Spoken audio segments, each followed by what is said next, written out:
Ndugu zanguni, leo tunazungumzia kuhusu matatizo ya nyongo, matatizo ya mfumo wa nyongo, na hususani kwenye matatizo ya mawe kwenye kibofu cha nyongo. Wako watu wanapata matatizo ya tumbo inajaa gesi, tumbo inauma, inanguruma kwa sababu ya kuwa na mawe kwenye kibofu cha nyongo. Sasa ndugu zanguni, hili tatizo la mawe kwenye kibofu cha nyongo ni tatizo ambalo linatokea pale ambapo mawe yanajitengeneza kwenye kile kibofu cha nyongo. Tunafahamu kile kibofu cha nyongo kimeundwa na kemikali mbalimbali, chumvi mbalimbali ambazo zinasaidia katika mmeng'enyo wa chakula.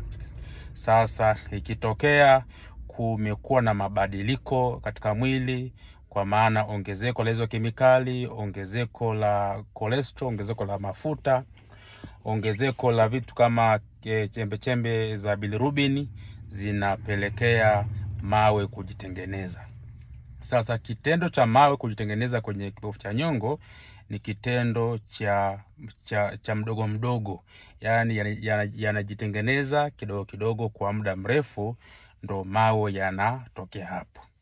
Sasa mtu mwenye mawe kwenye kibofu cha nyongo mara nyingi atakuwa anapata maumivu ya tumbo, hasa ya upande wa kulia kwenye mbavu chini, yani tumbo la juu kuelekea mbavu za kulia kwa chini pale, mtu atapata maumivu ambayo yanakuja ghafla, yanakuja ni maumivu makali ambayo ni kama kitu kina sokota, kitu kinavuta, na haya maumivu yakianza huwa yanakaa kwa muda alafu yanaondoka. Kwa hiyo yanakuja yanaweza kukaa hata dakika 10 mpaka 30, alafu baadaye yakapotea tena. Kwa hiyo yanakuja namna hiyo na kuondoka hayo maumivu. Lakini pia mtu kama huyo atakuwa anapata tumbo kunguruma, tumbo kujaa gesi, anaweza akapata kichefuchefu, kutapika, hamu ya kula kubadilika.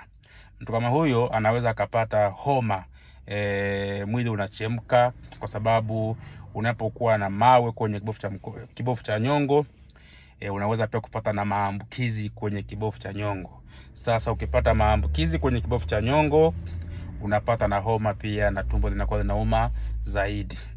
Sasa dalili hizi zikitokea, watu wengi wanadhani ni typhoid, wanadhani ni malaria, wanadhani ni minyoo, lakini kumbe wana mawe kwenye kibofu cha nyongo. Sasa ndugu zanguni, walio kwenye hatari ya kupata matatizo ya kibofu cha nyongo au mawe kwenye kibofu cha nyongo, kwanza kabisa ni wanawake. Mawe ya kwenye nyongo yanawapata sana zaidi wanawake kuliko wanaume. Kwa hiyo ni kama ni ugonjwa wa upande wa wanawake, kwa sababu ya muundo wa mwili wa mwanamke, vichocheo vya mwili wa mwanamke vinapelekea mawe kujijenga zaidi kwenye kibofu cha nyongo.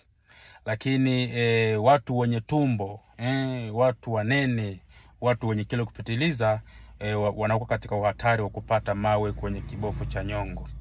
Lakini pia wanawake ambao wana miaka 40 na kuendelea, ni ngumu sana kupata mawe kwenye nyongo ukiwa na miaka 10, 20 au 30. Huwa ni kuanzia miaka 40 na kuendelea ndio mawe yanakuwa yapo kwenye kibofu cha nyongo. Lakini wanawake wanaotumia njia za uzazi wa mpango, wanaotumia P2, sindano, pandikizi, vidonge vya majira, wako hatarini au wanakuwa katika uwezekano mkubwa wa kupata mawe kwenye kibofu cha nyongo. Lakini kitu kingine ni wale wanaotumia sana makemikali ya viwandani, vyakula vyenye mafuta sana, nao wanakuwa katika hatari ya kupata mawe kwenye kibofu cha nyongo. Lakini pia ujauzito pia, wako wanawake ambao wanapata mawe kwenye nyongo kwa sababu ya ujauzito. Kwa hiyo pia ni mojawapo ya risk factor, kitu ambacho kinaweza kikapelekea mawe kwenye nyongo yakajitengeneza. Lakini sababu nyingine ni matumizi ya soda, matumizi ya pombe. Hizi kemikali mbalimbali zinapelekea mawe kwenye nyongo. Sasa ndugu zanguni ambao mpo kwenye hayo makundi niliyoyasema, alafu mnapata hayo maumivu ya hapa na pale yanakuja na kuondoka, pamoja na hayo mambo ya tumbo, kunguruma, kujaa, chefuchefu, kutapika, yani kama mtu mwenye vidonda vya tumbo hivi, mtu mwenye asidi, mtu mwenye gesi, alafu umeshatibiwa haya mambo mengine yote haujapata msaada, haujapata nafuu, basi hakikisha unachunguza pia matatizo ya kibofu cha nyongo, kuangalia kama una mawe kwenye nyongo au la. Na ndio maana huwa nawaambia watu unapokuwa na hayo matatizo, umeshatibiwa kwa muda, bado una maumivu, fanya ultrasound ya tumbo.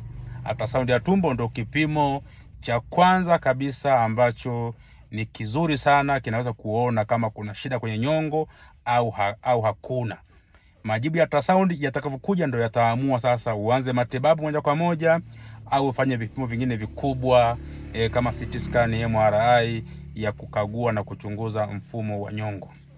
Ndugu yangu, ukishakuwa na matatizo hayo ya mawe kwenye kibofu cha nyongo ambayo yanakusumbua, unapata na maumivu makali ambayo hayasikii matibabu, basi huwa tiba ya kudumu kabisa ni kuondoa hicho kibofu pamoja na mawe yake, na baada ya kufanya hivyo, hiyo habari inakuwa imekwisha na itakuwa umeshapona kabisa hayo matatizo. Kwa hiyo mambo ya nyongo, mambo ya mawe, mambo ya maumivu utakuwa unayakwepa pale ambapo umeshafanya operation ya kuondoa kibofu nyongo pamoja na mawe yake.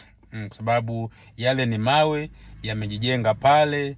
Kwa hiyo dawa kuyeyusha jiwe kubwa inakuwa ni ngumu. Kwa hiyo kama unapata maumivu makali, cha kufanya tu ni kuondoa, alafu na mambo yanakuwa yameshakaa vizuri kabisa. Kwa hiyo ndugu zangu, nizingatieni hivyo. Kwa hiyo nyewe wanawake, kuweni makini sana kwenye matumizi ya njia za mpango. Acha pombe, acha tumbaku, shisha, sigara, soda hizo, kataa kabisa tumbo, kataa kuwa mnene, kwa sababu unaweza ukapata matatizo ya nyongo na mawe kwenye kibofu cha nyongo.